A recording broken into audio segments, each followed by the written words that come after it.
Կարճ ասենք, Եվրոպան որոշեց զրկել Հունգարիային վետոյի իրավունքից։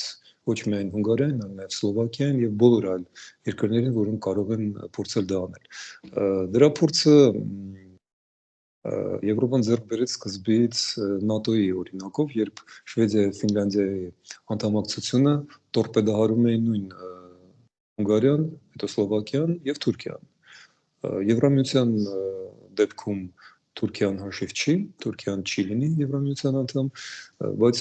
Հունգարիան եւ Սլովակիան շատ կոնկրետ գործում են որպես Պուտինի գործակալներ։ Ոստի Եվրոպան շատ արագ կընդունի այդ որոշումը։ Ինչ վերաբերում է ձեր առաջի հարցին, ես կպատասխանեմ այնպես, ինչպես մի անգամ արդեն այդ մեր քննարկումների ժամանակ փորձեցի բանաձևել։ Նիկոլ Փաշինյանը սխալվում է, սխալվել էր, երբ Ստրասբուրգում ասեց մի միտք, որ իրեն թվում է շատ գեղեցիկ եւ նա սիրում է այն կրկնել։ Մենք կլինենք Եվրոպայի հետ այնքան մտերիմ, որքան Եվրոպան դա ցանկանա, հա։ Ճիշտ հակառակը։ Եվրոպան շուռ է տալիս այդ միտքը եւ ասում է ոչ, Եվրոպան կլինի Հայաստանում այնքան, որքան Հայաստանը ցանկանա։